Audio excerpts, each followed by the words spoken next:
বর্ষা এই চা পাতার এগুলো তুলছে, এগুলো দিয়ে নাকি কি হয়, কি হয় বর্ষা? আওয়াজ করা যায়। আওয়াজ করা যায় বলে কোখান থেকে করো না।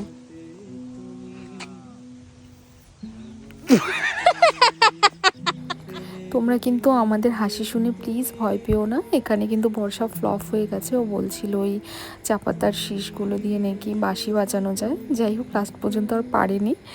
তো এই ফুলগুলো দেখো, এগুলো কিন্তু ছোটোর থেকেই আমি দেখে এসেছি। আর এই ফুলগুলোর স্মেলটা আমার এত ভালো লাগে। তোমাদের কাদের কাদের ভালো লাগে একবার কমেন্ট করে জানিও।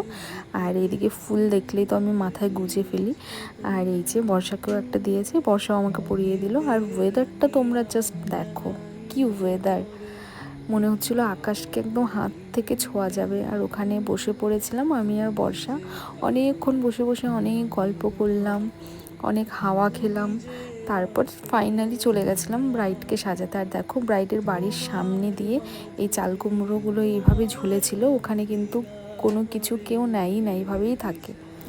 তো এই হলো আমার রিয়েল ব্রাইড।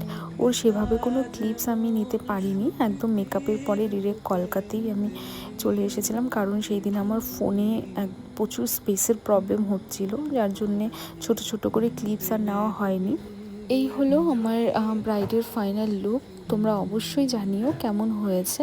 আমি কিন্তু সবসময়ই চেষ্টা করি আমার ক্লায়েন্টের ন্যাচারাল লুকসটা রেখেই কাজ করার। Tata, bye bye. ঠিক আছে, ফ্লাইং কিস করো একটা। হ্যাঁ হ্যাঁ একদম। আমার এই ক্লায়েন্টের বাড়ির ফ্যামিলির লোক কিন্তু ভীষণ ভালো, আমাদেরকে খুব আদর আপ্যায়ন করেছে। এই বাচ্চাগুলোর সাথে বড় একজনকে দেখলে সেও আমাদের খুব আদর করেছে।